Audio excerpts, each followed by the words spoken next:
देखिए, आज हमारा समाज और राजनाथ शास्त्री जी ने हमारे समाज को अच्छी दिशा और दशा दिखाने का काम किया था।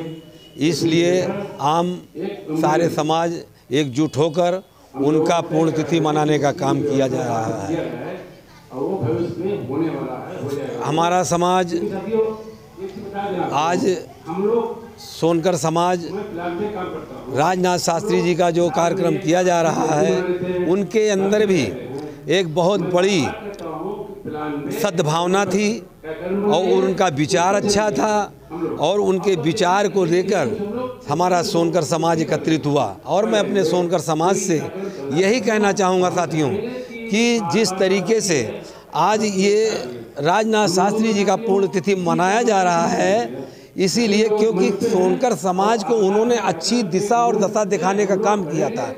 जब उन्होंने दशा और दिशा दिखाने का काम किया था तो हम लोग के अंदर भी ये सद्भावना होनी चाहिए, आपस में एकजुट कर बनाकर पढ़ लिख कर आगे बढ़कर भागीदारी लेना चाहिए। क्योंकि राजनाथ शास्त्री जी भी वो भी अपने माँ बाप के एक औलाद थे, जिन्होंने आज उनका एक इतना बड़ा कार्यक्रम हो रहा है, तो क्या हम लोग नहीं कर सकते? हम लोग भी कर सकते हैं। हम लोग के अंदर शिक्षा और दीक्षा जैसे उन्होंने दिया है। बाबा साहब जी का कहना था कि सबसे पहले अगर आपस में एकत्रित होना है तो सबसे पहले शिक्षित बनो, फिर संघर्ष करो, फिर तब संगठित रहो, तब संघर्ष करो। तो आज अगर बाबा साहब ने इस तरीके से हम लोगों को दिशा और दशा देखा और राजनाथ शास्त्री जी दिया है, तो बाबा साहब की बताए हुए रास्ते पे हम लोग चल रहे हैं।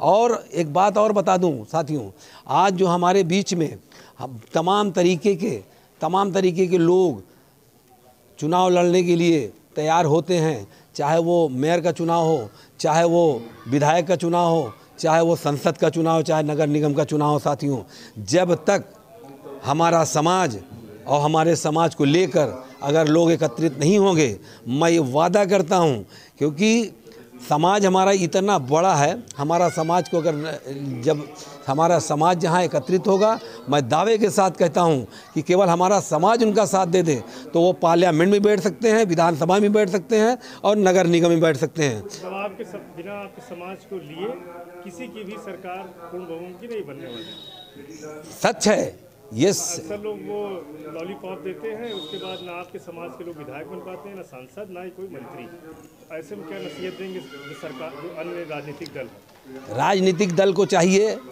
कि हमारे समाज को लेकर चले, हमारे जब समाज को वो लेकर चलेंगे और वाकई में सत्यता के रूप से लेकर चलना चाहिए।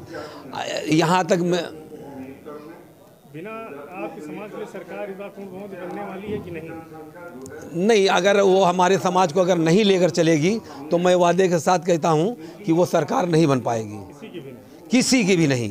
क्योंकि जब तक हमारा समाज सोनकर समाज जो है अगुवाई करता है, आगे चलता है, तो सोनकर समाज को बहुत